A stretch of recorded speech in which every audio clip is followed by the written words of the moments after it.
Yo, kembali lagi bareng saya Christopher di channel Kalau Saya Gadget. Video kita yang terakhir udah bahas soal Asus TUF tahun 2022. Dan saya bilang kemarin kalau ini tahunnya gamers banget, dimana setahun ke depan itu bakal banyak judul game yang diluncurkan dan judulnya tuh menarik banget. Dan buat kalian para gamers yang udah ngerasa device-nya tuh udah mulai ketinggalan, nggak bisa jalin game-game terbaru saat ini, silahkan kalian langsung datang ke store kita aja, karena banyak laptop gaming yang bisa kalian pilih untuk kalian beli. Tapi untuk video kali ini kita nggak akan bahas soal laptop gaming terlebih dahulu, kita akan bahas ini. MSI Summit ini laptop seri bisnis dari MSI, di mana dia sudah menggunakan Intel Core i5 generasi 12 yaitu 1240p. Dan kita akan lihat kayak gimana performanya prosesor baru ini dan udah tersertifikasi Intel Evo juga. Langsung aja kita tonton video-nya terlebih dahulu.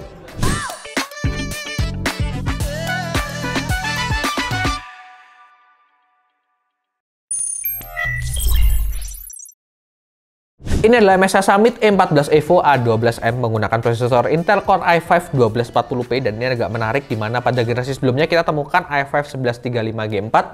Sekarang dia pakai huruf P untuk codename prosesor ini dan menggunakan operating system Windows 11. Harganya ada di Rp15.999.000 serta dibekali garansi 2 tahun oleh MSI. Dan kalau diperhatikan desain laptop-laptop mainstream dan juga bisnis dari MSI ini mirip-mirip, kelihatan simple, sleek, elegan, dan emang cocok banget untuk karakter laptop bisnis. Bahkan kalau kalian tutup laptopnya ini dan kalian cuma lihat bagian pemulaiannya aja, kalian bisa mengira ini adalah MSI modern karena benar-benar mirip banget. Ditambah lagi untuk warna hitam yang dipakai di laptop ini bikin kelihatan maskulin dan juga profesional banget. Untuk layout keyboardnya sebenarnya masih mirip dengan MSI generasi sebelum-sebelumnya, cuman sekarang tombol function dipindah di bagian kiri sehingga lebih familiar buat pengguna yang baru pertama kali menggunakan laptop MSI.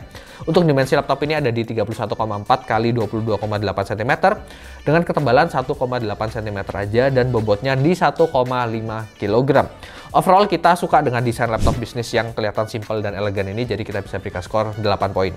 Kita lanjutin ke bagian layarnya, dia punya bezel yang tipis banget di keseluruhan sisinya, dan bagian atas terdapat modul webcam dengan kamera infrared dan 4 buah mikrofon yang berfungsi untuk membantu dalam AI noise cancellingnya. Layarnya berukuran 6 inch Full HD dengan resolusinya 1920 x 1200 ya, bukan 1080. Lalu untuk panelnya menggunakan IPS anti glare dengan color gamutnya udah 100% sRGB, jadi ini keakuratan warnanya cakep banget. Tingkat kecerdasan layarnya 270 nits berdasarkan display SDR test, dan juga refresh rate layar ada di 60 Hz. Jadi untuk skor display kita bisa berikan skor 8 poin. Untuk urusan port seperti laptop bisnis pada umumnya di sini tuh agak sedikit minimalis, tapi tetap kalian diberikan port-port yang menunjang untuk produktivitas kalian. Ada HDMI yang support hingga video 4K dan 60 fps, lalu tersedia 2 buah USB Type-C yang sudah Thunderbolt 4, dan ada juga micro SD card reader. Dan untuk lengkapnya ada di footage berikut ini.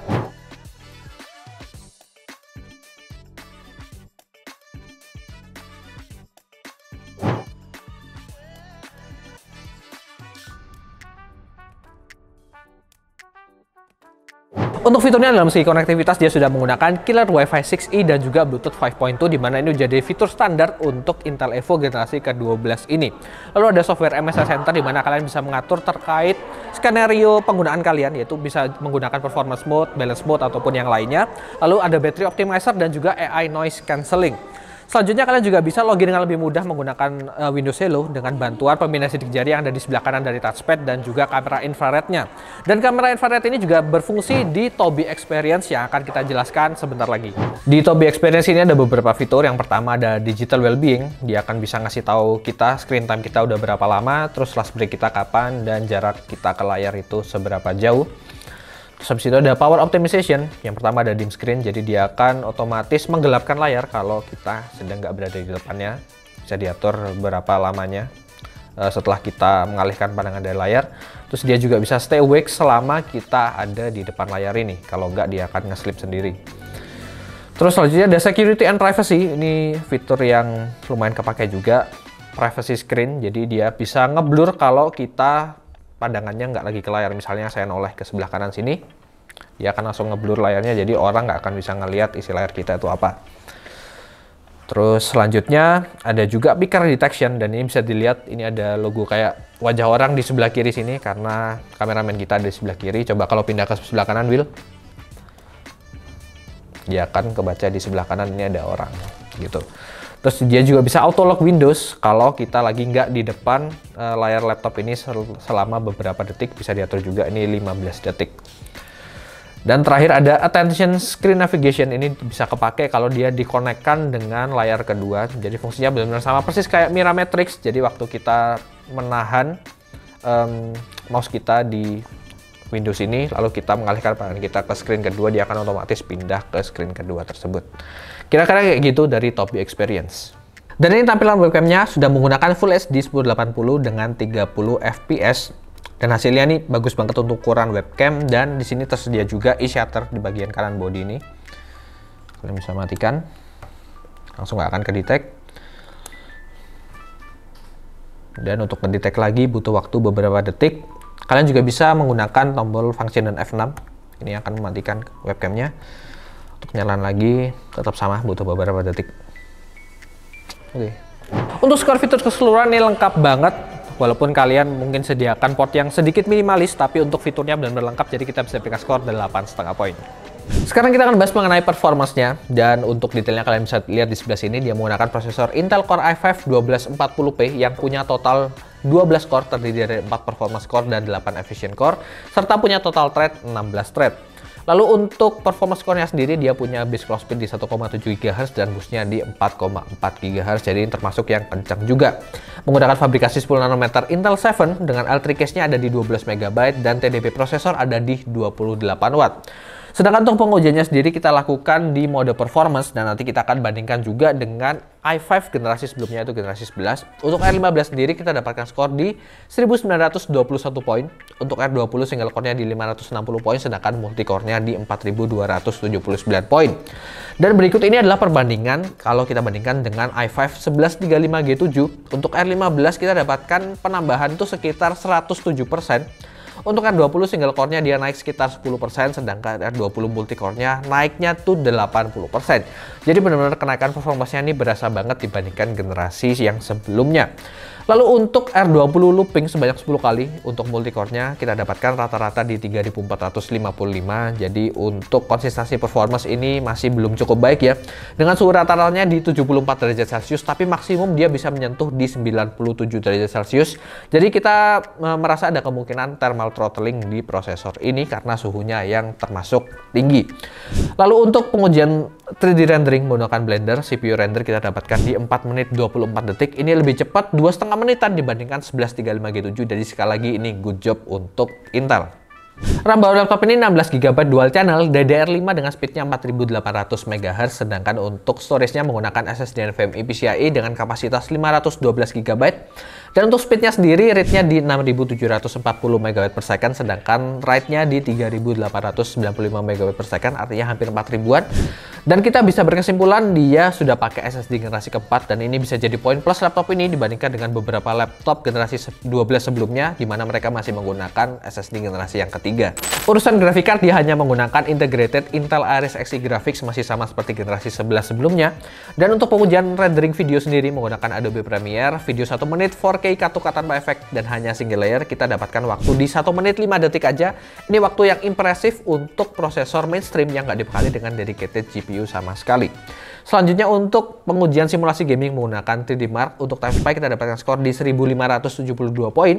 Sedangkan untuk fast track-nya di 4301 poin, dan kita sebenarnya sudah cukup puas untuk ukuran prosesor mainstream dan nggak dibekali dengan dedicated graphics. Stress test-nya dia juga sudah lolos dengan 98,7%, dan sayang sekali masih sama seperti generasi 12 sebelum-sebelumnya. Kita cuma bisa ngebaca suhu CPU aja, nggak ada suhu GPU sama sekali, dan kita dapatkan suhu CPU rata-rata di 60-70an derajat, tapi suhu paling tingginya dia menyentuh di 82,94 derajat Celcius. Dan berikut adalah perbandingan 3D Mark Fast Track laptop ini dibandingkan beberapa laptop yang sudah pernah kita uji sebelumnya. Dan untuk pengujian gaming realnya sebenarnya kita udah coba main game kemarin, dan kalau kita nggak nyalain cooler boost itu suhunya tuh jadi lebih panas dan akan terjadi thermal throttling. Jadi untuk pengujian kali ini kita akan nyalain cooler boostnya. Jadi kalau terdengar suara kipas yang kencang itu karena kipasnya berjalan secara maksimal, dan kira-kira kayak gini hasilnya. Game pertama Dota 2 dengan resolusi Full HD dan juga grafiknya kita buat rata kanan full render, kita bisa dapatkan di kisaran 60-an sampai bisa tembus 70-an bahkan dengan mode Cooler Boost Pro-nya ini dinyalakan.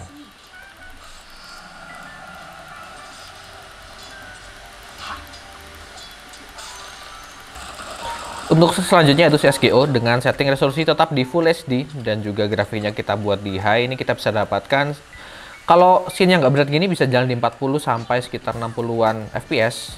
Cuman bisa dilihat beberapa kali terjadi frame drop, bahkan kadang agak nge-freeze gitu ya. Coba kita turunin habis ini ke resolusi yang medium.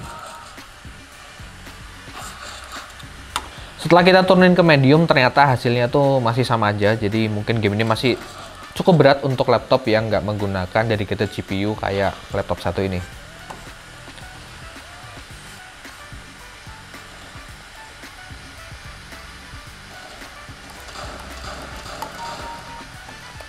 Selanjutnya untuk Valorant dengan setting resolusi Full HD dan juga grafiknya ada di high, rata kirinya Valorant, kita bisa dapatkan tembus di atas 100 FPS.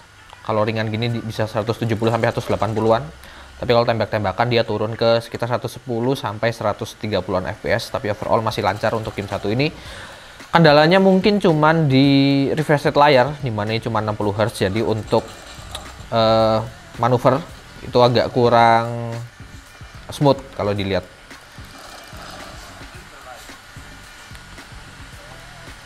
Game selanjutnya nih game yang cukup baru yaitu Roller Champions, game kayak sepatu roda gini dari Ubisoft. Dan kali ini kita mainin di resolusinya tetap Full HD dan setting grafiknya ada di high. Kita bisa dapetin FPS-nya di kisaran 48, jadi ini termasuk game yang sebenarnya cukup ringan ya. Bisa dimainin di prosesor seri mainstream aja, nggak perlu prosesor gaming yang kencang banget.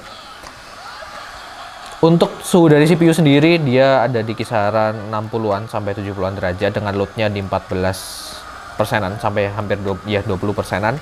Sedangkan untuk GPU-nya dia loadnya udah di 90-an persen.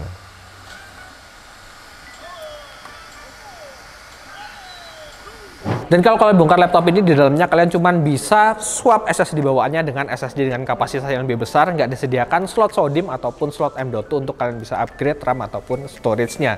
Dan berikut adalah footage lengkapnya.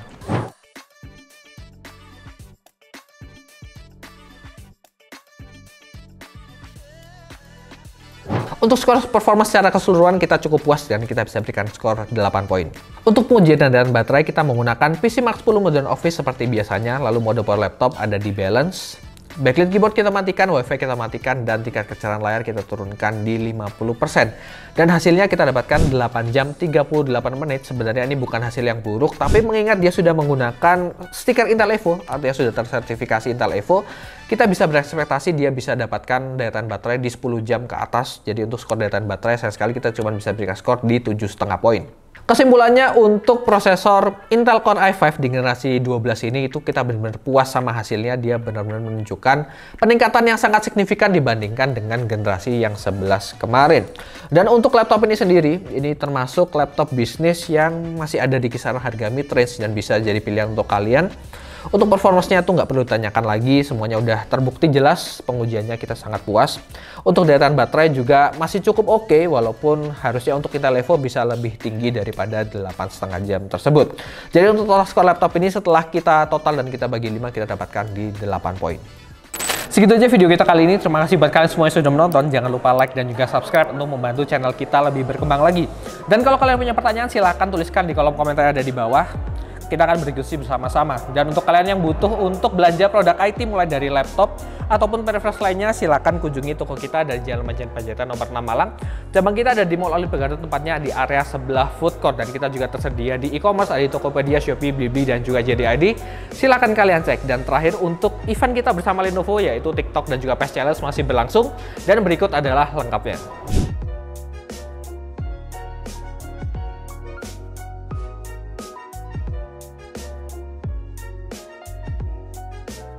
Segitu aja, saya Christopher. See you on the next video.